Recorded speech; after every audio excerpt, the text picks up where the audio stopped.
यह विद्यार्थियों को जो चप्पलें बांटने का जो आपका कार्यक्रम है मैं देखता हूं, और आप कई विद्यालयों में बांट चुके हैं, रोज बांट रहे हैं, यह विचार कहां से आया सर?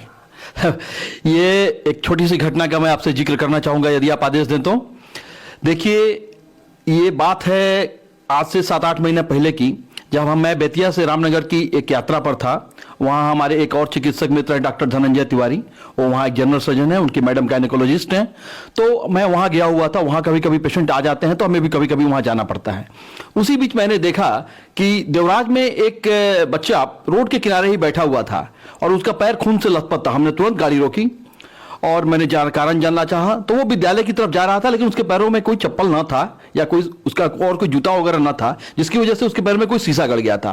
पैर बिल्कुल ही लहूलुहान था। हम लोगों ने उसका प्राइमरी ट्रीटमेंट किया और उस बच्चे को भी अपने घर तक छुड़वाया। उस दिन से हमने अपनी टीम से डिस्कस किया इसके बारे में कि ये मामला कितना बड़ा है। कुछ विद्यालयों का सर्वे करा हमने देखा 10% से लेकर के 50% स्टूडेंट्स ऐसे हैं जिनके पैरों में स्लीपर नहीं है। कुछ के पास यदि है भी तो वो पहन के नहीं आते, वो आदतन है। तो इसके लिए हमने शिक्षकों को थोड़ा सा जागरूक करने के लिए भी कहा और हमने उस दिन से प्रण किया कि कोई बच्चा चंपारण का बिना चप्पल के नहीं रहेगा। जब हम लोगों ने वो चीज करा तो देखा कि काफी सफलता मिल रही है। फिर हम लोगों ने एक टीम बनाई, जिस टीम का नाम हमने दिया ortho care slipper man team, और ये टीम हर सप्ताह विजिट करती हैं। उसका एक व्हाट्सएप ग्रुप भी है जहां प्रधानाचार्यों के माध्यम से लिस्ट आ जाती हैं और हम वहां जाते हैं और उन बच्चों को हम लोग स्लीपर पहनाते हैं। सर, क्या यह बाउंड्री है कि कुछ ही इलाकों में यह कार्यक्रम चल रहा है या पूरे जिले में यह कार्यक्रम चल रहा है? नहीं, यह कार्यक्रम पूरे जिले के लिए है। वेस्ट चंपारण, पश्चिम चंपारण के लिए करीब आप जानते हैं जैसा कि करीब 1800 विद्यालय हैं, सरकारी विद्यालय, जिसमें 4-5 तरह के विद्यालय हैं, जिसमें कि बुनियादी विद्यालय है, प्राइमरी स्कूल्स है, मिडिल स्कूल है, 12th स्कूल है और कस्तूरबा स्कूल है। तो हमें जहां से सूचना मिलती है हम वहां पहुंच जाते हैं अपनी टीम के साथ। ज्यादातर सप्ताह में हम एक ही दिन विजिट कर पाते हैं, क्योंकि अपनी नर्सिंग होम की या अन्य व्यवस्थाएं भी होती है। तो सुबह का हमारा 7-8 बजे निकलना होता है और 12 बजे तक उक्त विद्यालयों में हम अपने डिस्ट्रीब्यूशन कार्यक्रम को करके अपना नर्सिंग होम वापस लौट जाते हैं। आपके दो व्यक्तित्व के दो पहलू हम देख रहे हैं। एक, आप अस्पताल में हैं जहां पे आप मरीजों की सेवा कर रहे हैं और आपसे मिलने के लिए लोगों को अनुमति लेनी पड़ती है, और एक आपकी छवि दिखाई देती है कि आप खड़े हैं और चप्पल खुद से बच्चों के पैरों में डाल रहे हैं। इस पर क्या कहना चाहेंगे? देखिए, इंसान को अपनी जमीन से जुड़ा ही रहना चाहिए। प्रोफेशन बिल्कुल एक अलग चीज है। यह आपको अपने वो चीजें सारी मुहैया कराता है जो आपको डे टू डे लाइफ में चाहिए, और जो आपकी सामाजिक जिम्मेदारी भी है आपके प्रोफेशन के वास्ते, वो आप निभा रहे हैं। लेकिन जब आप जमीन से जुड़े रहते हैं, सिर्फ एक व्यक्ति के पास, अब मैंने कई बार कहता हूं, सिर्फ एक व्यक्ति के पास स्कूटर हो गया या स्कॉर्पियो हो गया, बोलेरो हो गया, तो ऐसा नहीं है कि सबके पास हो गया। लेकिन कोशिश ये होनी चाहिए कि कम से कम उसके पास साइकिल या मोटरसाइकिल तो हो। तो ही इसी विकास को समावेशी विकास कहते हैं, जिसमें सब बढ़े सब पढ़ें। तो इसी माध्यम से हमने एक कोशिश की है कि जैसा कि बाबा साहब अम्बेडकर ने भी कहा था, आपको पता ही होगा कि शिक्षा शेरनी का दूध है, जो पीता है वो दहाड़ता है। मीन्स वो उसको जागरूक करता है, कुछ कर दिखलाने की उसमें क्षमता प्रदान करता है। तो हमारी यही कोशिश रहती है कि बच्चे शिक्षित हो जाए, उसके बाद एक रोजगारोन्मुख स्टडी की ओर अग्रसर हूं और कुछ रोजगार करके अपने परिवार का सहारा बने। तो इससे एक बहुत बड़ा समाज में बदलाव देखने को मिलेगा। सर, कुछ अपने संघर्ष के दिनों को बताने का कष्ट करें यदि संभव हो। क्या आपने भी ऐसा संघर्ष झेला है जैसा आप देखते हैं जब विद्यालयों में आप जाते हैं? हाँ, थोड़ा सा मैंने झेला है अपने प्राथमिक विद्यालय के क्रम में। जब अपने गांव के एक प्राथमिक विद्यालय में हम लोग पढ़ते थे तो उस समय भी हमारे पैरों में स्लीपर वो नहीं हुआ करते थे, और कक्षा 1 से लेकर 5 तक हमने वहाँ पढ़ाई की थी। तो हम लोग भी जाते थे, नीचे बैठते थे, बोरे पर बैठते थे। वहाँ पे जो हमारे सरकारी स्कूल के शिक्षक थे वो पढ़ाते थे और बड़े हितनमय ढंग से पढ़ाते थे। तो वो एक तरह का संघर्ष था हमारा। फिर बाद में जब हम लोग अपने हाई स्कूल में गए तो फिर हाई स्कूल में केयर स्कूल में हो गया लकीली, तो फिर उस स्कूल में हमने पढ़ाई की, कुछ ट्यूशन्स भी दिए। तो इस तरह से धीरे धीरे संघर्ष निकलता गया। 12th में भी यही कार्यक्रम जारी रहा। फिर मेडिकल कॉलेज में भी गया, वहाँ भी साइड अपने जॉब्स हमने करता रहा और अपना आगे की पढ़ाई करती रही। क्योंकि किसान परिवार था, बड़ा परिवार था, तो यह संभव नहीं था कि हर चीज आसानी से उपलब्ध हो जाए। परेशानी थी, लेकिन परेशानी बहुत बड़ी नहीं थी। उसको हमने अपने तरीके से सॉल्व करने की कोशिश की। परिवार पर किसी प्रकार का बोझ नहीं रहा। जी, मैं देखता हूं कि आप अपने टीम के साथ अपना पेट्रोल जलाकर, जैसे पता चला है जब हम रिसर्च कर रहे थे या मैंने स्वयं देखा है कि आप मधुबनी ब्लॉक जो नदी उस पार है, लगभग आते जाते 150 किलोमीटर की दूरी है, यह दूरी भी आपने तय की। जबकि हम देखें तो यदि व्यवसायिक दृष्टि से भी देखें तो वहां से कोई मरीज, अगर हम ये सोचते हैं, हालांकि यह सोच आपकी नहीं है मैं जानता हूं, तो वहां से कोई मरीज यहां नहीं आ सकता क्योंकि उत्तर प्रदेश के बॉर्डर पे है, लोग वहां चले जाते हैं। तो इतनी प्रेरणा, ये मोटिवेशन कहां से आता है कि नहीं वो कितना हो सुदूर विद्यालय है, मुझे वहां चप्पलें पहनानी है सर? अच्छा, क्या आपने इसके व्यवसायिक दृष्टिकोण पर भी सवाल पूछ लिया? इससे मुझे क्लियर करने में और सुविधा मिलेगी।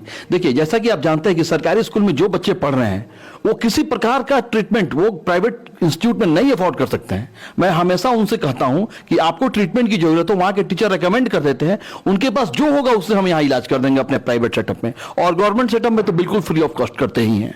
तो उसे इसका व्यावसायिकता से इस कार्यक्रम का कोई लेना देना बिल्कुल ही नहीं है। ये एक मन की संतुष्टि है, ये एक हमारा मिशन है जो कि हमारे प्रधानमंत्री भी और हमारे मुख्यमंत्री भी लगे हुए हैं कि संपूर्ण साक्षर और रोजगार उन्मुख पढ़ाई। इसी संदर्भ में मैं आपको बता दूं कि जो बच्चे अपने क्लास में टैलेंटेड होते हैं, 2 बच्चे या 3 बच्चे जो टीचर बताते हैं, उनको हम लोग हमेशा के लिए उनकी पढ़ाई की सामग्री उपलब्ध कराने का हमने निश्चय लिया है। अभी हम उनको स्कूल बैग्स दे रहे हैं, स्टेशनरीज दे रहे हैं, जिसमें एक इंस्ट्रूमेंट बॉक्स दे रहे हैं, ये सारी चीजें उनको हम उपलब्ध करा रहे हैं। और वहाँ के जो प्रधानाचार्य हैं उनको हमने कॉन्टेक्ट दिया हुआ है, वो अपने कॉन्टेक्ट्स हमारे इन्फॉर्म करते रहते हैं समय समय से, जो चीज़ें उपलब्ध होती हैं उन्हें चाहिए होती है, हम उनको उपलब्ध समय दर समय कराते रहते हैं। बहुत अच्छी सोच आपने बताई, अपनी प्रकट की सर। और मैं भी बता देना चाहता हूं कि सर से ऑफ कैमरा भी बात हुई थी, तो उन्होंने कहा था कि यह जो मैं कार्यक्रम कर रहा हूं इसमें मेरे हॉस्पिटल का कहीं कोई प्रचार नहीं है। और मैंने बैनर देखा है, वहां पे भी एक ट्रस्ट का जिक्र आता है। सर क्या नाम हुआ ट्रस्ट का? ट्रस्ट का नाम है Ram Jagan memorial trust, RJ memorial trust, और जो हमारे हॉस्पिटल का ही एक पार्ट है। तो वो हमारे दादा दादी के नाम से है, उनके आधा नाम दादाजी का और आधा नाम दादी जी का उसमें जुड़ा हुआ है, उनके नाम से ये ट्रस्ट है, रजिस्टर्ड ट्रस्ट है। तो हालांकि मैं उस ट्रस्ट को भी ज़्यादा आगे नहीं करता, वो बेसिकली हॉस्पिटल को ही मैं रखता हूँ कि ये हॉस्पिटल की तरफ से ही दी जाने वाली सेवा है। तो इसको ज़्यादा, और हम लोगों ने तो सिंपल ही रखा है, कोई बहुत बड़ा ऐसा नहीं है कि हम ट्रस्ट के माध्यम से जाएं और अपने टैक्सेशन पर कुछ ही एक हम उसका एडवांटेज लें, ऐसी कोई सी मंशा नहीं है। ये पूरी तरह से एक सोशल सर्विस है और जो चलती रहेगी। लगभग कितने इस विद्यालय और कितने छात्र अब तक लाभान्वित हुए हैं सर? जी बिल्कुल, क्योंकि जैसा कि आप जानते हैं 1800 के आसपास टोटल विद्यालय हैं, तो और अपनी सामयिक व्यस्तता की वजह से हम सप्ताह में 1 दिन ही निकल पाते हैं। तो जब भी कहीं जाते हैं तो कम से कम 2 विद्यालयों का या 3 विद्यालयों का हम भ्रमण कर पाते हैं। तो अभी तक हम लोगों ने करीबन 50 विद्यालयों का भ्रमण कर लिया है, और अब उससे कम से कम आपको मैं बताऊं 500 से ज़्यादा छात्र लाभान्वित हो चुके हैं, और सारे सरकारी विद्यालयों को हमारे भ्रमण करने की हमारी योजना है।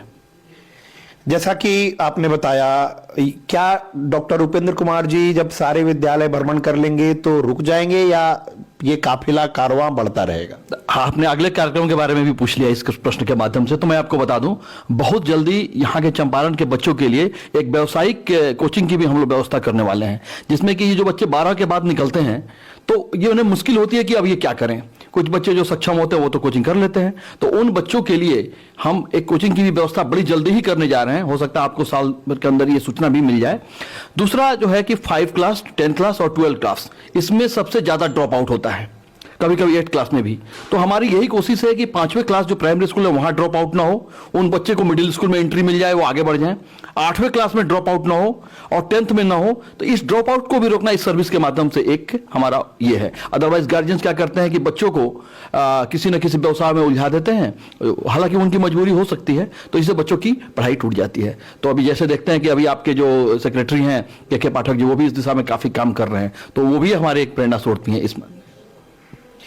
सर थोड़ा सा हमारे एनडीटीवी भारत के माध्यम से जो लोग भी इस न्यूज को देखेंगे या देख रहे हैं, उनको यदि वो किसी भी सरकारी विद्यालय से जुड़े हैं या नहीं जुड़े हैं, लेकिन वो चाहते हैं कि उनके गांव के आसपास या उनके गांव में या उनके विद्यालय में यह कार्यक्रम कराई जाए, तो इसके लिए क्या प्रक्रिया है सर? बिल्कुल, एक तो व्हाट्सएप ग्रुप है उस व्हाट्सएप ग्रुप में जिस विद्यालय में हम जाते हैं वहां के प्रधानाचार्य का नंबर उसमें जोड़ लिया जाता है और उनसे ये रिक्वेस्ट किया जाता है कि आप अपने क्षेत्र के सारे विद्यालयों के प्रधानाचार्यों के नाम उसमें जोड़ दें। एक उसके बाद हमारे पास एक फोल्डर है, उस फोल्डर को हम देते हैं उस शिक्षक को, और रास्ते में जो भी विद्यालय पढ़ते हैं उसमें लिखी हुई है, सारी सूचनाएं दी हुई हैं कि जिन जिन चीज़ों की आवश्यकता हो हमें फ़ोन करें, हम आपके विद्यालय में विजिट करके इन चीज़ों को उपलब्ध कराएंगे। और सोशल मीडिया के माध्यम से भी हमारा एक प्लेटफॉर्म है ऑर्थोकेयर स्लीपरमैन टीम, उसके थ्रू भी हम ये सूचना पूरे चंपारण में पहुँचाते रहते हैं। जैसा कि मैं आपको दिखाना चाहूँगा,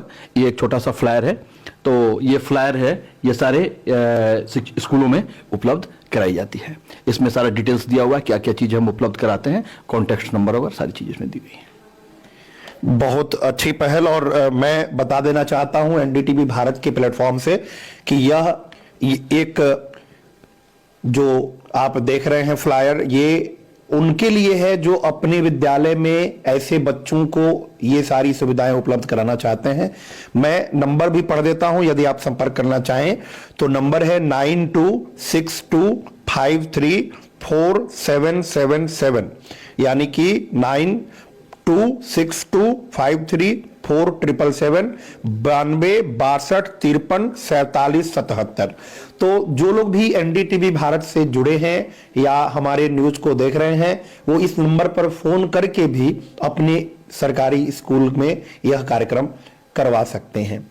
सर, मैं आपसे, जैसा आपने कहा कि आपकी आगामी जो कार्यक्रम है एक कोचिंग सेटअप करने का है, तो क्या ये सशुल्क है या निःशुल्क है सर? ये उन बच्चों के लिए जो बीपीएल कैटेगरी के हैं उनके लिए पूरी तरह से निःशुल्क होगा, लेकिन जो बच्चे अफोर्ड कर सकते हैं उनके लिए एक बहुत ही नॉमिनल राशि रखी जाएगी। जैसे आपको पता होगा खान सर के इंस्टीट्यूट में कितनी मामूली राशि से वो बच्चों का अध्यापन कार्य कर रहे हैं, तो मेरे लिए वो प्रेरणा स्रोत है इस क्षेत्र में कम से कम। तो उनके लिए बहुत ही मामूली राशि रहेगी जिससे कि कुछ मेंटेनेंस के कार्य किए जा सके। ज्यादा से ज्यादा उसका जो व्यय होगा वो हॉस्पिटल ही वहन करेगा।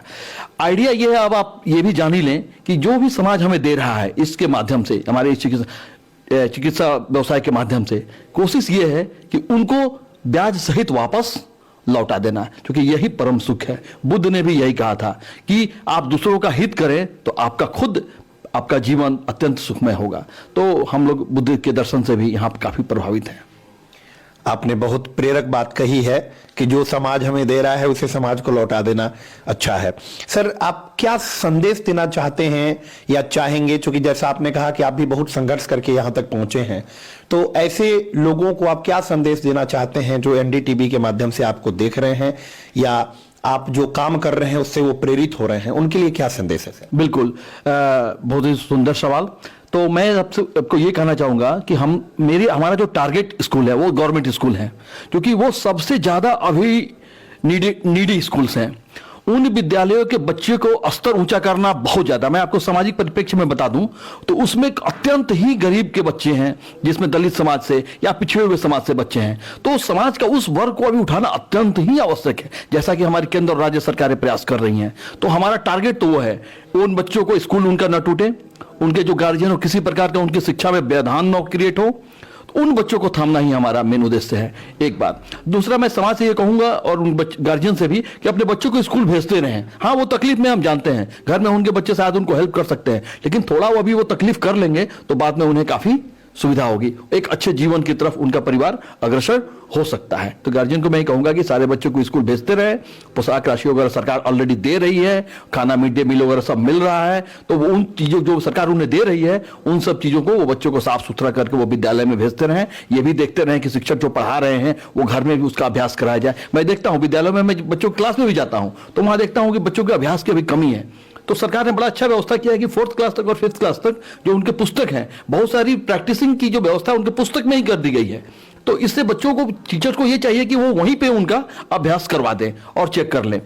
कुछ विद्यालयों में भवन की भी कमी है, कुछ नवसृजित ग्रुप का एक विद्यालय आपको पता होगा, वहां पर अभी मिड डे मील भी नहीं है। तो इसके माध्यम से मैं कहूंगा सरकार को उन विद्यालयों को भवन भी जल्दी से उपलब्ध करा दिया जाए। फिर ये कहूंगा पुस्तकें अभी पूरी नहीं मिल पाई हैं, मुझे उम्मीद है कि जो वर्तमान सेक्रेटरी इस पर बड़ा विशेष ध्यान दे रहे हैं, तो वो सारे बच्चों को पुस्तकें उपलब्ध एटलीस्ट करा देंगे। पुस्तकों का बड़ा एक महत्वपूर्ण रोल होता है। बाकी जो चीजें हैं जो सरकार नहीं उपलब्ध करा पाई, उसके लिए हम प्रयास कर रहे हैं कि वो सारी चीजें हम उनको उपलब्ध करावें। अभी हम आपके क्लिनिक में बैठे हैं और आप बहुत ही बेहतरीन क्लिनिक आपका है, तो चूंकि आपसे ही बात हो रही है इसलिए इच्छा है कि थोड़ी सी आपके क्लिनिक के बारे में भी हम जानें और हम जानना चाहते हैं कि यहाँ किन किन रोगों का इलाज होता है। देखिए, जैसा इसका नाम है institute of orthopaedics and rehabilitation ortho care, यहाँ हड्डी जोड़ नस रोगों का से संबंधित रोगों का इलाज होता है। इसमें टूटी फूटी हड्डियाँ, गर्दन जोड़, कमर दर्द, आपके किसी घुटने का दर्द, एंकल का दर्द, ये सारी चीज़ों का यहाँ इलाज होता है। और जितने भी तरह की बड़ी बड़ी सर्जरीज हैं, जैसे कुल्हों का प्रत्यारोपण, घुटने का प्रत्यारोपण, रीढ़ की हड्डी की सर्जरी, या जो पेल्विक बोलते हैं पेल्विक स्टैबुलर सर्जरी, इलिजरो सर्जरी, आर्थ्रोस्कोपी, सारी सुविधाएं यहाँ पर टीम है, अत्यंत ही कुशल टीम यहाँ उपलब्ध है जो कि कम से कम खर्च में चीज़ों को करने की कोशिश कर रही है। और बहुत सारी चीज़ें हम उपलब्ध कराते हैं, जैसे कि यदि इंश्योरेंस किसी के पास है उसके थ्रू भी हमारी एक टीम है जो इंश्योरेंस सर्विसेज भी, जिसको बोलते हैं हम लोग TPA, थर्ड पार्टी जो इंश्योरेंस होता है, उसके थ्रू भी हम सर्विसेज उपलब्ध कराते हैं। बड़ी सर्जरीज में जो आयुष्मान की सुविधा जो है, बड़ी सर्जरी के लिए भी हम उनको उपलब्ध कराते हैं, जैसे कुल्हे की सर्जरी, स्पाइन की सर्जरी, ये सब चीजें हम लोग अपने टीम है हमारी एक, उसके थ्रू उपलब्ध हम लोग कराते हैं। बहुत अच्छी पहल और बहुत अच्छा आपने बनाया है। तमाम डिग्रियां हम यहाँ देख सकते हैं सर की लगी हुई हैं और उसके साथ साथ इतनी अच्छी सामाजिक सोच और समाज में परिवर्तन लाने की सोच है आपकी, इसका हम स्वागत और मुक्त कंठ से NDTV भारत इसकी प्रशंसा करता है। सर, अंत में मैं चाहूंगा कि आप बच्चों को क्या संदेश देंगे सर हमारे चैनल के माध्यम से? मैं फिर से उन्हीं बच्चों को संदेश दूंगा जो गवर्नमेंट स्कूल में पढ़ रहे हैं, जो बच्चे अत्यंत ही तकलीफ में हैं। उन बच्चों को कहना, बच्चों हिम्मत नहीं हारना है, हम आपके साथ खड़े हैं। किसी भी स्थिति में आपकी पढ़ाई टूटनी नहीं चाहिए। आप अपने गार्जियन को इस भरोसे में लें और रेगुलर विद्यालय न छोड़ें और आप अपनी जहाँ तक की पढ़ाई है 12th तक की पढ़ाई कंप्लीट करें। उसके बाद हम आपकी और आगे की भी व्यवस्था करेंगे। बहुत बहुत धन्यवाद। आप थे डॉक्टर उपेंद्र कुमार जी और इनके तमाम अच्छे विचार हमने सुने और इनके संघर्ष की कथा भी हमने सुनी और जिस तरह से यह प्रयास कर रहे हैं, मैं चाहूंगा कि बेतिया में, पश्चिमी चंपारण में ऐसे तमाम और भी लोग हैं जो चाहें तो अपने बदौलत भी परिवर्तन कर सकते हैं। हमने सुना है, हमने पढ़ा है कि अकेला चना भाड़ नहीं फोड़ता, लेकिन मैं देख रहा हूं कि यह अकेला चना ही, चना रूपी जो डॉक्टर साहब हैं हमारे, जो उस मुहावरे को मिथ्या यानी झूठ साबित कर रहे हैं। तो इसी के साथ मैं चाहूंगा कि आप NDTV भारत देखते रहें। सच पर सबका अधिकार है और हम सच को बढ़ावा देते हैं।